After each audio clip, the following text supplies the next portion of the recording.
Hi friends, இன்றைக்கி ration கடைக்கு போயிட்டு வந்தேன்னா சரி கோதுமையெல்லாம் போட்டாங்கன்னு வாங்கிட்டு வந்து வீட்டில் சரி க்ளீன் பண்ணலான்னு பார்த்தா அதில் பாருங்கள் எவ்வளோ கல் இருக்குது.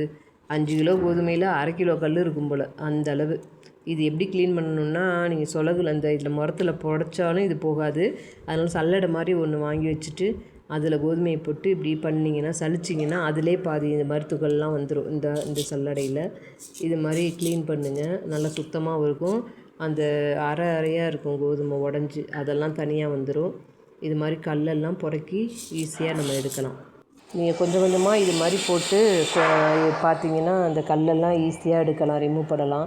இது மாதிரி எடுத்துகிட்டு இங்கே பாருங்கள் 5 கிலோ கோதுமை எல்லாத்தையும் நீட்டாக சுத்தமாக எடுத்து வச்சிட்டேன். இனி அலசி மாடியில் கொண்டே காய போட்டு மிஷினில் போய்ட்டு அரைச்சிட்டு வந்து சப்பாத்தி சமைச்சு சாப்பிட வேண்டியதுதான். ஓகே கைஸ், இந்த வீடியோ பிடிச்சிருந்தா கமெண்ட் பண்ணுங்கள், லைக் பண்ணுங்கள். தொடர்ந்து வீடியோ போடுறேன், சப்போர்ட் பண்ணுங்கள். பாய்.